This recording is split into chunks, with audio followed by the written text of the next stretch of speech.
So good day students, last lecture तक electric field और electric field से related जो भी फॉर्मूलेज थे ये मैंने आपको बताए थे। आज हमें इलेक्ट्रिक फील्ड के ऊपर कुछ क्वेश्चंस लेना है। So take first question on electric field. A point charge of 0.009 micro coulomb is placed at the origin.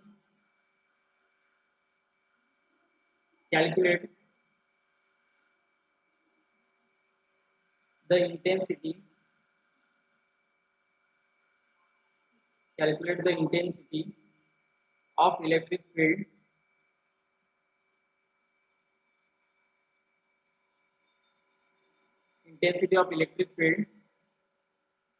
due to this point. Due to this point charge at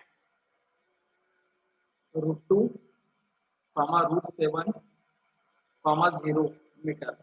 इस point पर हमें electric field निकालना है due to this charge 0.009 microcoulomb. Okay, तो आप देखिएगा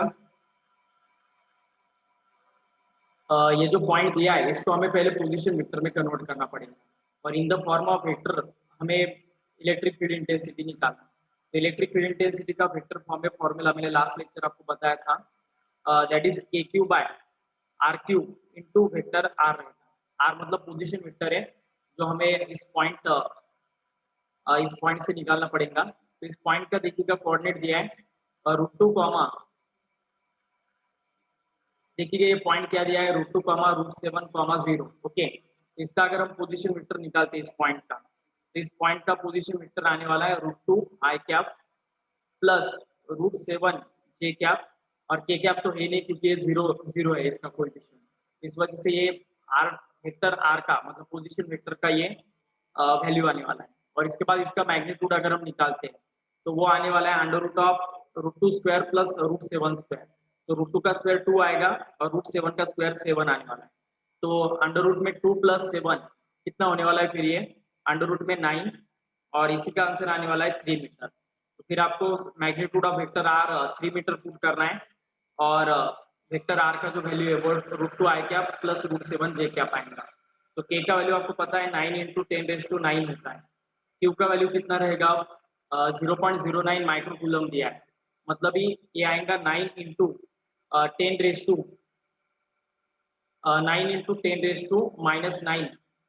Coulomb's आने वाला है। ओके, क्योंकि माइक्रो मतलब 10⁻⁻6 और ये 0.009 उसका -3 मतलब -3 -6 -9 होने वाला है, whole divided by R cube, मतलब R का वैल्यू 3 है तो 3 का क्यूब आने वाला है क्योंकि ये R मतलब वेक्टर R का मैग्नीट्यूड रहता है।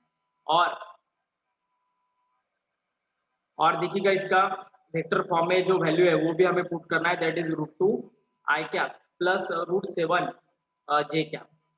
तो ये रहेगा इसका वैल्यू।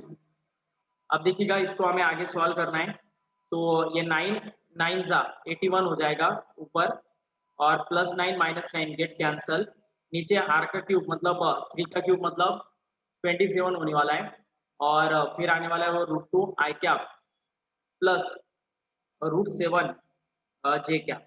इसे रोके, तो फिर इसको अगर हम मल्टीप्लाई करेंगे तो 27 3 जा होगा ये, और ये फिर 3 अंदर मल्टीप्लाई होगा, तो फाइनल आंसर आएगा 3 √2 I कैप प्लस 3 √7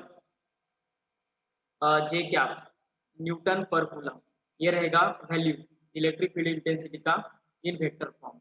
इसे ओके, तो इस वजह से आपको कैलकुलेशन करना पड़ेगा अगर वेक्टर फॉर्म में इलेक्ट्रिक फील्ड इंटेंसिटी कैलकुलेट करने के लिए आता है। क्वेश्चन समझ में आ गया सभी को? जो न्यू स्टूडेंट है वो स्क्रीनशॉट ले लो इसका, जो अभी लेक्चर में ज्वाइन हुए हैं।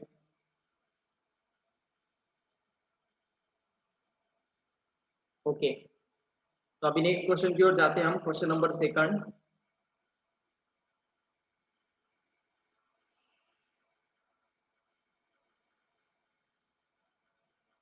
तो क्वेश्चन नंबर 2 देखिएगा आप क्या दिया है। Calculate the electric field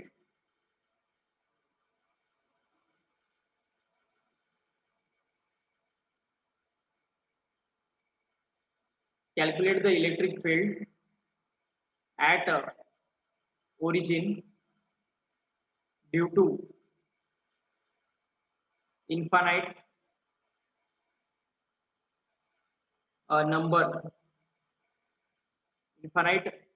number of charges as shown in figure A and B। तो दो फिगर से ए एंड बी, उनमें आपको कुछ चार्जेस के स्ट्रक्चर्स दिए हैं और उसमें हमें इलेक्ट्रिक फील्ड निकालना है ड्यू टू इनफाइनाइट चार्जेस। बहुत इंपॉर्टेंट क्वेश्चन ये, स्टार मार्क करके रखना इसे। जनरली एग्जाम्स में मतलब जेई के एग्जाम में भी ऐसे क्वेश्चंस बहुत ज्यादा बार पूछे जा चुके हैं।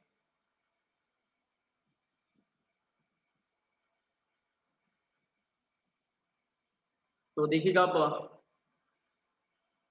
तो मतलब डायग्राम क्या दिया है वो ड्रॉ करके दिखाता हूँ। ये क्वेश्चन में दिया हुआ डायग्राम, ओके। ये हमारा कोऑर्डिनेट एक्सिस है, ये कोऑर्डिनेट एक्सिस का ओरिजिन है और इसी पॉइंट पर हमें इलेक्ट्रिक फील्ड निकालना है एट ओरिजिन। और यहाँ पर डिस्टेंस दिया है आपको मीटर्स में, और at x is equal to 1 metre एक चार्ज रखा है जो क्यू मैग्नीट्यूड का है। X is equal to 2 metre पर, मतलब डिस्टेंस जब 2 मीटर है तब आगे एक चार्ज है क्यू, और इसके बाद 4 है, 4 पर अगेन एक चार्ज क्यू है। अभी इंफिनिटी तक जाने वाला ये प्रोसेस। तो इसमें हमें सबसे पहले इलेक्ट्रिक फील्ड निकालना है ओरिजिन पर। और सेकंड केस में क्या दिया है आप देखिएगा, वैसे ही डायग्राम है, कुछ ज्यादा चेंज नहीं है। ये ओरिजिन है हमारा, यहाँ पर भी वैसा ही, यहाँ पर x is equal to x is in metre दिया है। तो एक्स इज इक्वल टू 1 मीटर जब है तब at that time charge Q रखा है, और जब यहाँ पर 2 मीटर है तो at that time minus Q charge रखा है। फिर 4 मीटर पर आगे प्लस, फिर माइनस, प्लस माइनस। तो ये प्रोसेस इंफिनिटी तक प्रोसीड होने वाला है। तो इन दोनों भी केसेस में हमें क्या निकालना है, इलेक्ट्रिक फील्ड निकालना है। कहाँ पर, एट द ओरिजिन पर, ओके। तो अब देखिएगा आपको पता होगा यहाँ पर प्रिंसिपल ऑफ सुपरपोजिशन के टाइप से हमें आंसर निकालना पड़ेगा। पहला जो चार्ज है क्यू, जो x is equal to 1 metre पर है, तो एट दैट टाइम हमें इलेक्ट्रिक फील्ड निकालना है।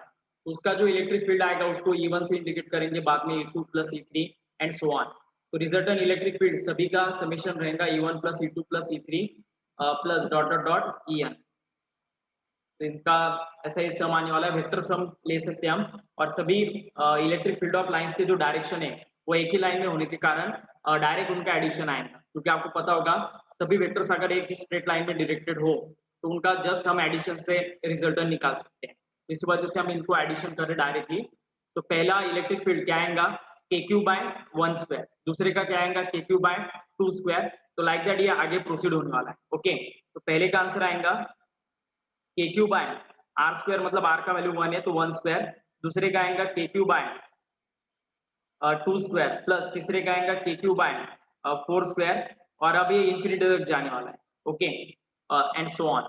तो देखिएगा अब आगे क्या आएगा इसका। पहले हम इसी क्वेश्चन का आंसर निकालते हैं, बाद में दूसरे क्वेश्चन की ओर जाते हैं। तो देखिएगा अब यहाँ पर क्या आएगा,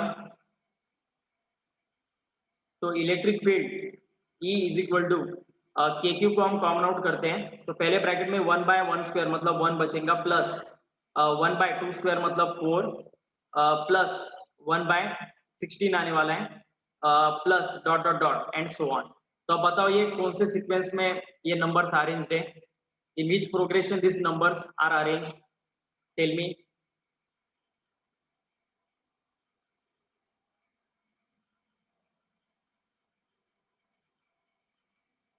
in which sequence these numbers are arranged।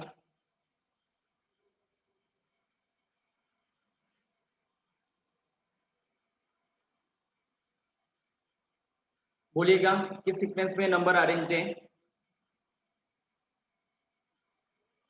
AP नहीं है, it is in a sequence of GP, okay okay. आपको पता होगा एपी मतलब अरिथमेटिक रिलेशन होता है, इसमें है ना रेशो का रिलेशन, मतलब प्रीवियस नंबर और नेक्स्ट नंबर को अगर हम डिवाइड करेंगे तो कॉमन रेशो ऑब्टेन होने वाला है। देखिएगा नेक्स्ट नंबर इस सीरीज का 1/4 है और पहला नंबर 1 है, तो next number by previous number अगर हम करेंगे तो इसका रेशियो कांस्टेंट है आर। देखिएगा आगे हम करके देखते हैं, ऊपर 1/16 है, नीचे 1/4, तो इसका भी रेशियो देखिएगा क्या आने वाला है, बोलो रेशियो 1/4। तो this sequence is in the form of क्या रहेगा, जीपी रहेगा, ज्योमेट्रिक प्रोग्रेशन। और ज्योमेट्रिक प्रोग्रेशन में अगर आपको इनफाइनाइट टर्म्स का एडिशन निकालना हो, sum of infinite terms in GP अगर निकालना हो आपको, तो first term divided by 1 minus common ratio r रहेगा। इस फॉर्मूले से आपको फाइनल आंसर मिल जाता है। तो बोलो इस जीपी का फर्स्ट टर्म क्या है, what is the first term of this GP?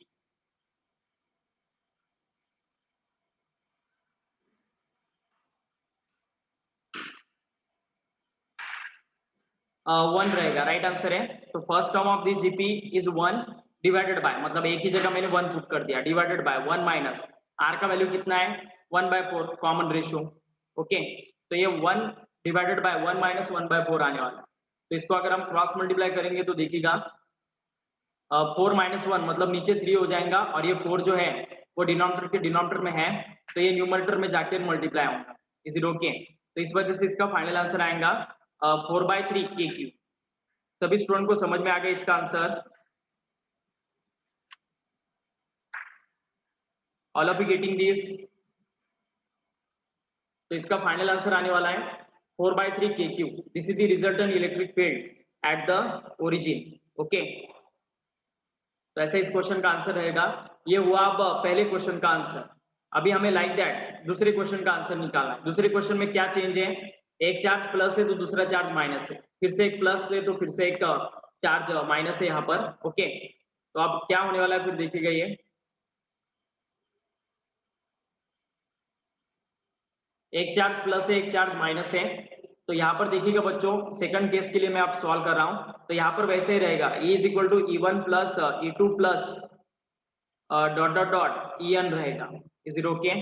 और इसका आंसर क्या आने वाला है, पहला चार्ज प्लस है तो KQ/1² आएगा, प्लस दूसरा माइनस है तो अब ये बीच में क्या हो जाएगा बच्चों, माइनस हो जाएगा। सेकंड टर्म माइनस आने वाला है यहाँ पर, तो माइनस KQ/2² आएगा, फिर से प्लस आएगा KQ/4², और फिर से माइनस आने वाला है, तो प्लस माइनस ये चलता रहेगा। ओके, तो अब इसमें देखिएगा ये नीचे का पार्ट में रफ करता हूँ आपको, अभी आपको ये जीपी का फॉर्मूला फैमिलियर हो गया है।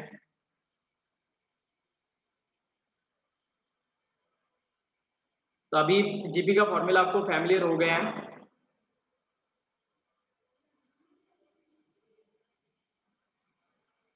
Just 1 minute. तो फिर देखिएगा यहाँ पर भी वही फॉर्मूला हमें यूज करना है, सिर्फ कॉमन रेशियो का वैल्यू है ना यहाँ पर चेंज होने वाला है। ओके, कॉमन रेशियो निकालिएगा इस सीरीज में। पहले तो हम इस सीरीज को इसको अरेंज करते हैं। E इज इक्वल टू क्या आने वाला है, फिर देखिएगा के क्यू को अगर हम कॉमन आउट करते हैं तो पहले ब्रैकेट में 1/1 आएगा, माइनस क्या आने वाला है फिर 1/4, फिर से प्लस आने वाला है 1/16, फिर से माइनस आएगा, तो प्लस माइनस ये इंफिनिटी तक आगे चलता रहेगा। ओके, तो अब इस जीपी में बताओ मुझे बच्चों, पहला टर्म तो ऑब्वियसली 1 रहेगा, कॉमन रेशियो क्या आएंगे इसका देखो, -1/4 डिवाइडेड बाय 1, मतलब ये कितना आने वाला है -1/4। तो इसमें यही चेंज आएगा, पिछले और इस क्वेश्चन में यही फर्क है। पिछले क्वेश्चन में सभी चार्जेस प्लस थे, तो इसमें एक प्लस है तो एक माइनस है, इस वजह से कॉमन रेशियो आर का वैल्यू चेंज होने वाला है, और यही फॉर्मूले से हमें आंसर निकालना है अभी बाद में, A/1 माइनस आर। ओके, तो E इज इक्वल टू क्या आने वाला है फिर देखिएगा, KQ in bracket 1 divided by 1 minus of -1/4। Is it okay? हमारा sum of infinite terms in GP का फॉर्मूला क्या है बच्चों, yes infinity is equal to क्या है, A/1 माइनस आर है। तो यहाँ पर आर का वैल्यू माइनस है, इस वजह से माइनस ऑफ माइनस ये मैंने यूज किया है। तो 1 डिवाइडेड बाय क्या आएगा, 1 प्लस 1/4, तो क्या आएगा बोलो इसका आंसर आप, what is the final answer of this question? तो E इज इक्वल टू क्या आने वाला है फिर देखिएगा, नीचे 5 होने वाला है और ऊपर 4, तो 4 KQ डिवाइडेड बाय 5 ये रहने वाला है आंसर। Is it okay? कुछ दिक्कत अब इसमें?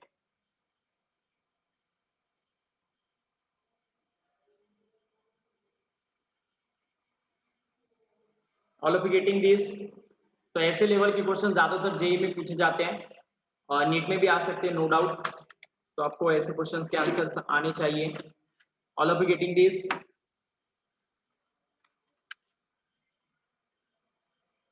सभी को समझ में आ गया?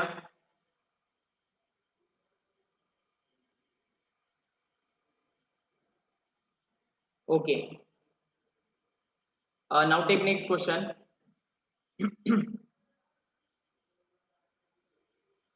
A charged particle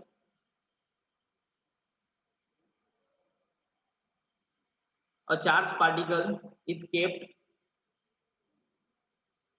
in equilibrium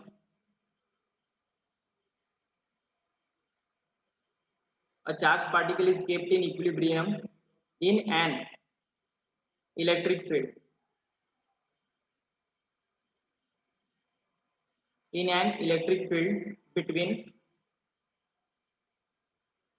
between the plates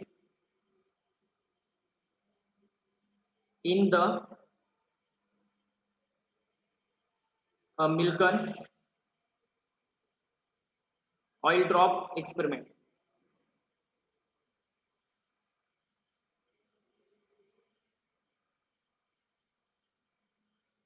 If the direction if the direction of the electric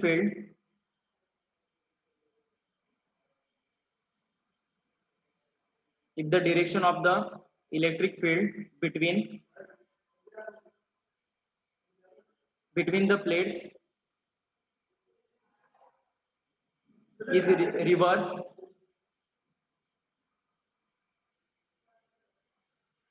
then calculate the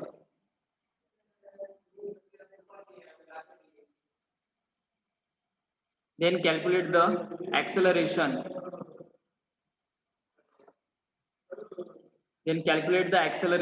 of the charged particle.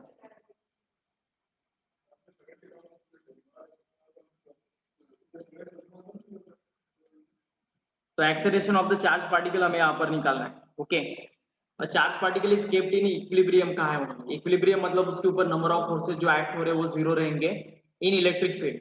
तो जब कभी भी कोई चार्ज हम इलेक्ट्रिक फील्ड में रखते हैं ना, सबसे पहले तो उस चार्ज पार्टिकल को अपना अपना कुछ मास रहेगा। ओके, और तो इस मास की वजह से उसका क्या होने वाला है, वेट वर्टिकली डाउनवर्ड डायरेक्शन में एक्ट होने वाला है। और इस चार्ज को हम एज्यूम करते हैं कि उस चार्ज का मास यम है, तो उसका वेट वर्टिकली डाउनवर्ड डायरेक्शन में एक्ट होगा यम जी। ओके, और ये इक्विलिब्रियम में है। कब? जब हम उसको बिटवीन प्लेट्स रखने वाले हैं। तो ये दो प्लेट्स है जो चार्ज है और इसके बीच में क्या हो रहा है, इलेक्ट्रिक फील्ड प्रोड्यूस हो रहा है। इसी इलेक्ट्रिक फील्ड की वजह से क्या हो रहा है, इस चार्ज के ऊपर अपवर्ड डायरेक्शन में फोर्स एक्सर्ट होगा। जब कभी भी हम चार्ज को इलेक्ट्रिक फील्ड में रखते हैं तो उसके ऊपर फोर्स एक्सर्ट होता है और इस फोर्स को इलेक्ट्रिक फोर्स कहा जाता है। अभी इस चार्ज पर जो इलेक्ट्रिक फोर्स होगा ना, वो अपवर्ड डायरेक्शन में रहेगा। और कितना होता है बताओ? किसी भी चार्ज पर इलेक्ट्रिक फील्ड में रखने के बाद कितना फोर्स एक्सर्ट होगा? कौन से फॉर्मूले से निकालेंगे हम, बोलो?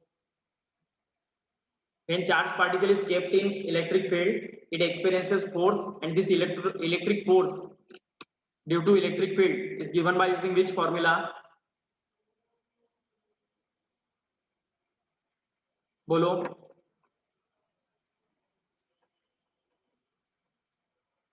यहाँ पर अगर इलेक्ट्रिक फील्ड का वैल्यू अगर E है, के क्यू स्क्वायर बाय आर नहीं, आपको पता होगा बेसिक इलेक्ट्रिक फील्ड का फॉर्मूला क्या है, एफ बाय क्यू है।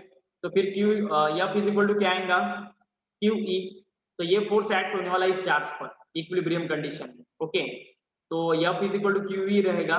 तो ये क्यू ई अपवर्ड डायरेक्शन में फोर्स है और एम जी नीचे के डायरेक्शन में। दोनों भी एक दूसरे को क्या करने वाले हैं, पहले केस में बैलेंस। ओके, तो Q E is equal to क्या रहेगा, M G. This is the first case. Okay,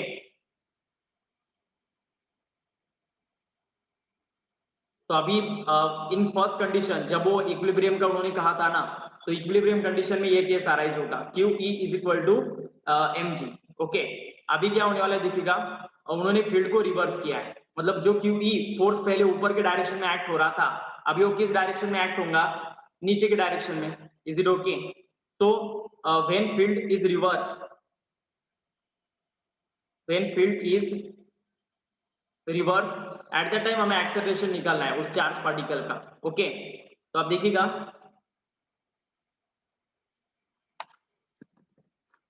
field को जैसे हम रिवर्स करेंगे तो फिर क्या होने वाला है, ये जो क्यूवी ऊपर के डायरेक्शन में एक्ट हो रहा था अभी वो फिर से नीचे के डायरेक्शन में एक्ट होगा, एमजी भी नीचे रहेगा, क्यूवी भी नीचे रहेगा। ओके, तो ये रिजल्टेंट फोर्स आ जाएंगे इस चार्ज पर जब फील्ड रिवर्स करेंगे हम तब। ओके, तो आपको पता होगा फिर हमें यहाँ पर किस वे से इक्वेशन फॉर्म करना पड़ेगा। देखो क्यूवी भी नीचे है और एमजी भी नीचे है। ओके, तो Q E plus M G must be equal to क्या आएगा, एम इंटू ए। ये स्टेप समझ में आ गया। दोनों भी फोर्स के कंपोनेंट आप फील्ड रिवर्स करने से क्या हो गए थे बच्चों, फील्ड रिवर्स करने से दोनों भी कंपोनेंट क्या हो गए थे, डाउनवर्ड डायरेक्शन में चले गए थे। तो नेट फोर्स इसके ऊपर क्या आएगा, Q E plus M G, और ये नेट फोर्स हम किसके साथ इक्वल करेंगे, mass of that charge particle into resultant acceleration. और यही ए का वैल्यू तो हमें निकालना है इस क्वेश्चन में। Is it okay? इसके लिए तो हम ये मतलब डेरिवेशन कर रहे हैं। Is it okay? तो इस वजह से क्या आएगा, आप देखिएगा एम ए और एम जी यहाँ पर है, और क्यू ई का वैल्यू हमने ऑलरेडी डिफाइन करके रखा है कि एम जी है। ऑलरेडी हमने सबसे पहले ही कहा है कि क्यू ई का मैग्नीट्यूड किसके साथ इक्वल आएगा, एम जी के साथ। तो क्यू ई को रिप्लेस करना है हमें एम जी के साथ। तो M G plus M G is equal to क्या आएगा, फाइनली एम ए। ओके, तो फिर M G plus M G क्या होने वाला है, 2mg।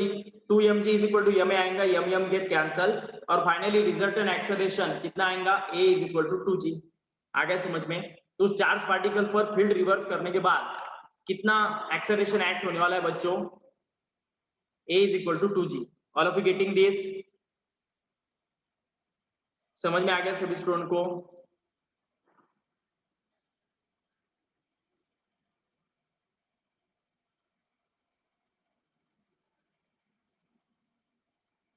तो ऐसे एक क्वेश्चन रहेगा, take the screenshot of the screen.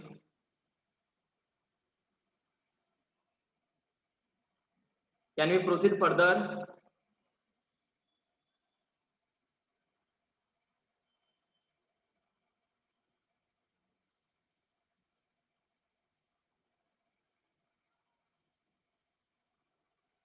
Okay, तो ऐसे ही बीट रहेगा। अब देखिएगा नेक्स्ट क्वेश्चन लिखिएगा। ये भी एक इंपॉर्टेंट क्वेश्चन है। Calculate the electric field intensity E which would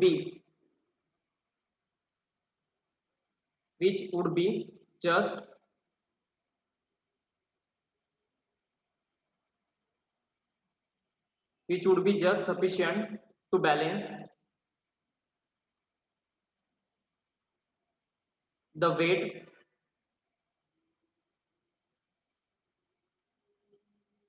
of an electron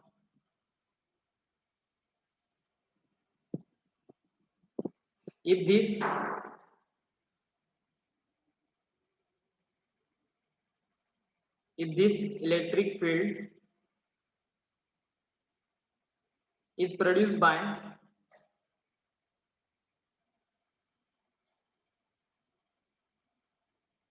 electric field is produced by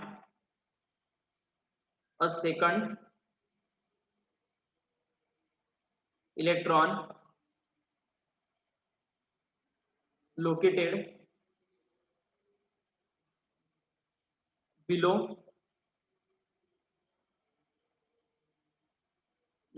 below the first one, what would be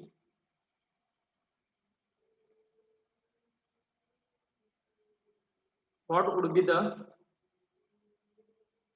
distance between them?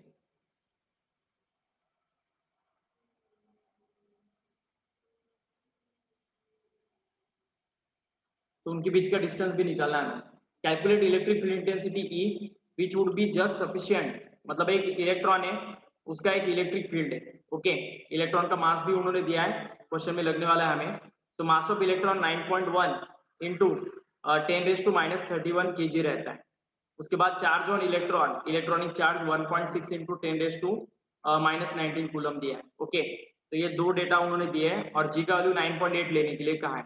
Okay, तो ऐसा एक electron है और क्या कहना है उनका, calculate the electric field E, field intensity E which would be just sufficient to balance the weight of an electron. एक इलेक्ट्रॉन के वेट को बैलेंस करने के लिए कितना इलेक्ट्रिक फील्ड लगेगा ये हमें निकालना है।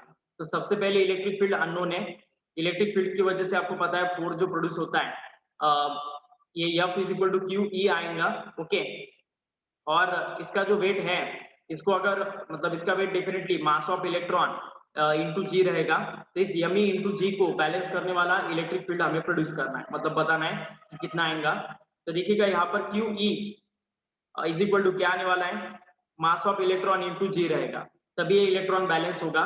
मतलब इसके ऊपर जो इसका जो वेट है, इसको अगर हम बैलेंस करेंगे इलेक्ट्रिक फील्ड की वजह के फोर्स के साथ, तो भी ये बैलेंस होने वाला है। तो यहाँ पर पता है आपको इलेक्ट्रॉन पर जो चार्ज होता है उसको ई से इंडिकेट करते हैं, तो e into capital e divided by mass of electron into g आएगा। तो ई मतलब बस इलेक्ट्रॉनिक चार्ज है और यहाँ पर हमें इलेक्ट्रिक फील्ड निकालना है। तो electric field E is equal to क्या फॉर्मूला आएगा, mass of electron into acceleration due to gravity divided by electronic charge आएगा। तो अब सभी वैल्यूज हमें पुट करने हैं।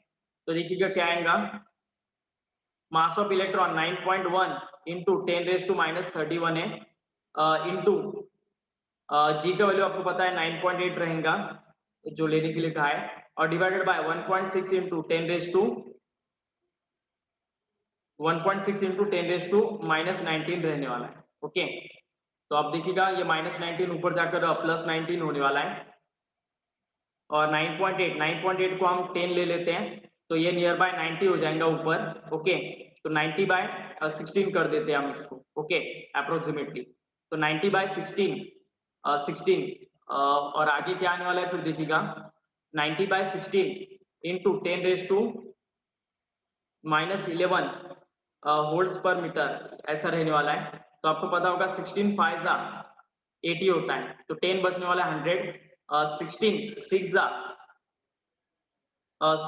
जा 96 होगा, तो ऐसे बचने वाला, और 16 2 जा 32, तो 5.62 इंटू 10⁻⁻11 वोल्ट्स पर मीटर या फिर न्यूटन्स पर मीटर लिखा तो भी चलेगा। तो इतना इलेक्ट्रिक फील्ड जस्ट सफिशिएंट होगा इलेक्ट्रॉन के वेट को बैलेंस करने के लिए। Okay, this much amount of electric field required to balance the weight of the electron. अब आगे उन्होंने क्या कहा है कि ये जो इलेक्ट्रिक फील्ड है ना, ये कौन प्रोड्यूस कर रहा है, इस इलेक्ट्रॉन के नीचे रहने वाला और एक दूसरा इलेक्ट्रॉन, तो उसके बीच का और इसके बीच का हमें डिस्टेंस निकालना है। Is it okay? मतलब इस इलेक्ट्रॉन पर इलेक्ट्रिक फील्ड किसने प्रोड्यूस किया है, एक इसके नीचे रहने वाले और एक दूसरे इलेक्ट्रॉन, तो इस इलेक्ट्रॉन को दूसरे इलेक्ट्रॉन को कितने डिस्टेंस पर रखना है, तो ये आर भी हमें फाइंड आउट करना है ताकि इतना इलेक्ट्रिक फील्ड ये प्रोड्यूस कर सके। तो इलेक्ट्रिक फील्ड आपको पता है कौन से फॉर्मूले से निकालते हैं हम, electric field E is equal to क्या आने वाला है, आप देखिएगा इतना इलेक्ट्रिक फील्ड हमें प्रोड्यूस करना है इस इलेक्ट्रॉन पर एट ए डिस्टेंस r पर। तो यहाँ पर हमें इलेक्ट्रिक फील्ड का बेसिक फॉर्मूला यूज करना है पॉइंट चार्ज का, Q/4πε0 into R square. Okay, तो इलेक्ट्रिक फील्ड का वैल्यू ये है 5.6, अप्रोक्सीमेटली इसको 6 ले लो, ठीक है, बाद में करेंगे हम वैसे। तो यहाँ पर आर स्क्वायर का वैल्यू निकालना है, तो R square is equal to Q by क्या आने वाला है 4πε0 इंटू ई आने वाला है। तो Q का वैल्यू कितना, इलेक्ट्रॉन का चार्ज कितना होता है 1.6 इंटू 10⁻⁻19 डिवाइडेड बाय 4πε0, तो पता है आपको इसका वैल्यू हम 9 इंटू 10⁻9 ले लेते हैं, और डिवाइडेड बाय इलेक्ट्रिक फील्ड का वैल्यू जो अभी निकाला है 5.62 इंटू 10⁻⁻11। ओके, तो अब इसको हमें सॉल्व करना है, ये आर स्क्वायर का वैल्यू, हमें आर का वैल्यू चाहिए। ओके, तो R square is equal to क्या आने वाला है, देखो 5.62 को 2 मिनट के लिए 6 ले लो। ओके, या फिर 5 लिया तो भी चलेगा, आपको जो चाहे वो लो। ओके, तो ये 6 ले लेते हैं इसको, तो 6 इंटू 10⁻11 आएगा, ऊपर देखिएगा 1.6 इंटू 9 को हम मतलब एक साथ लिखते हैं, और 10⁻19 प्लस 9 10⁻10 बचने वाला है। ओके, अब ये -11 जब ऊपर जाएगा तो 10⁻+11 बनने वाला है, तो +11 - 10 मतलब 10⁻+1 ऊपर रहने वाला है। तो 1.6 इंटू 9 इंटू 10⁻1 डिवाइडेड बाय 6 है, तो ये 10 को अगर हम मल्टीप्लाई करेंगे 1.6 के साथ, तो ये 16 इंटू 9 डिवाइडेड बाय 6 आएगा। तो ये आपको फाइनल आंसर दे देगा। ये आर स्क्वायर का वैल्यू है, तो हम क्या करते हैं, taking square root both side करते हैं। तो आर का वैल्यू क्या आ जाएगा, देखो 16 का स्क्वायर रूट 4 आएगा, 9 का स्क्वायर रूट 3 आएगा और divided by square root of 6। Okay, तो 4 3 जा 12 आएंगे, ये 12 बाय रूट 6, मतलब ये हम 12 को 6 into 2 लिख सकते हैं।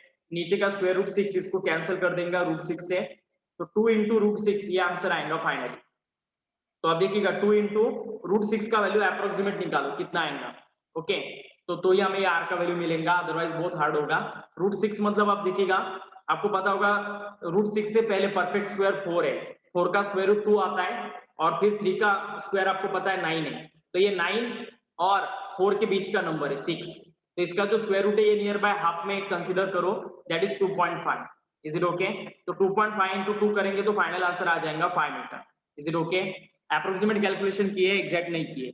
ओके, समझ लो इसे। तो ऐसे क्वेश्चंस में आपको अप्रोक्सीमेट आंसर निकालते हो तो भी चलता है। कुछ दिक्कत अब यहाँ तक? All of you getting this?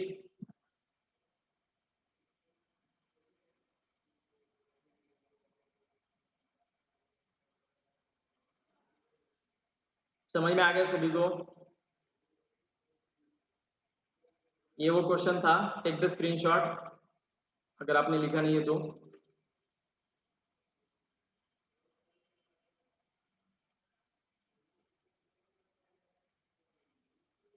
लिया है स्क्रीनशॉट यहाँ तक? इसके नीचे का भी लिख लो।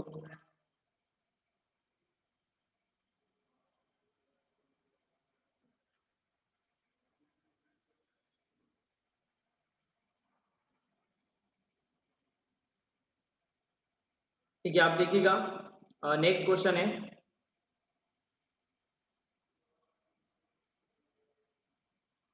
Take next question.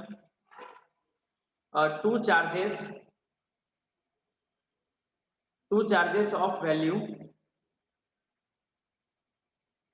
2 microcoulomb and minus 50 microcoulomb are placed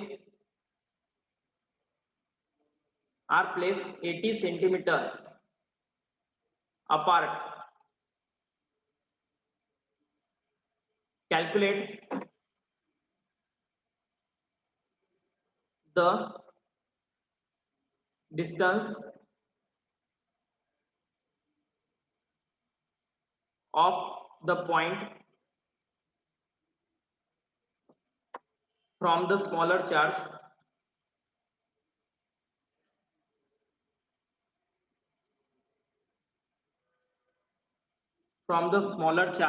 where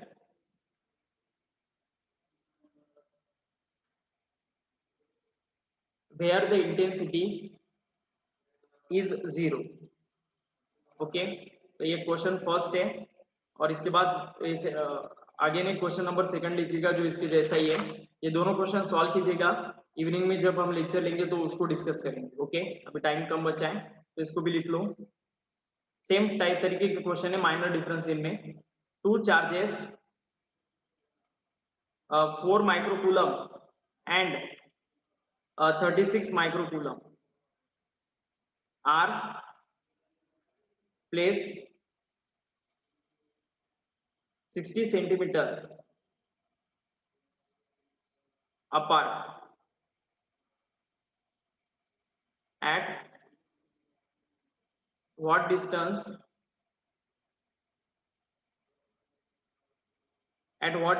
from the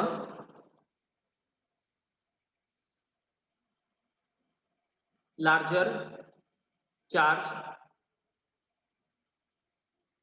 is the